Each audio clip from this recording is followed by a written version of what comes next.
the most common intuition I've seen is this. You're going along, building your product, trying to figure out what's going on, you shape the company, you get a team together, you get a prototype working, you launch your beta, and you're like, oh man, okay, that was a lot of work. Finally, we have some time, the beta's out there, now it's time for me to go race. Does this sound familiar? Does this sound intuitive? Cool. So this, I would argue, is exactly the wrong way to go about it. And here's why. So broadly, and I'm going to make some generalizations, of course there's exceptions, but I think this is broadly helpful. I'd say investors fall into one of two camps.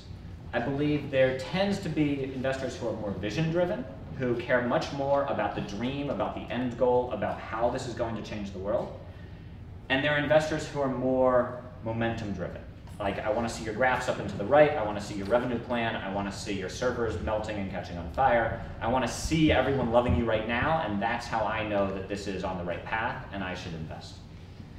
And for both of these, raising money right after you launch just doesn't work. So let's talk about momentum first. All right, they want to see numbers and graphs up and to the right. Well, you just launched. You don't have any data.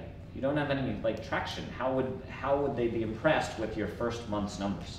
They don't see any slope.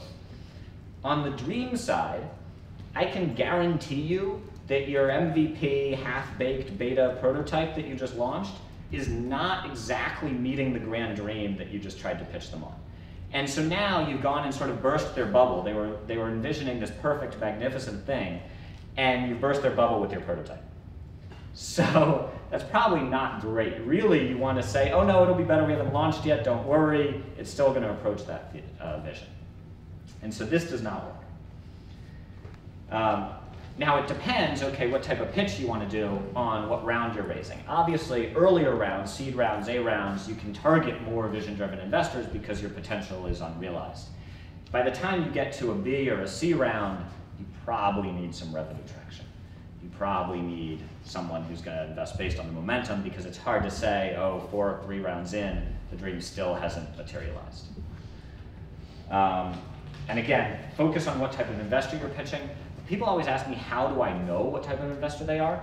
You can talk to or look at the companies they've invested in, and have these companies, like, do they have traction now, or are they pitching a big thing down the road? Talk with the entrepreneurs at those companies, what type of pitch did they use? Or just go for it and meet with the investor and pick the style of pitch that's best to your business, and it'll either be attractive to them or it won't. And if it doesn't, that's fine, just move on.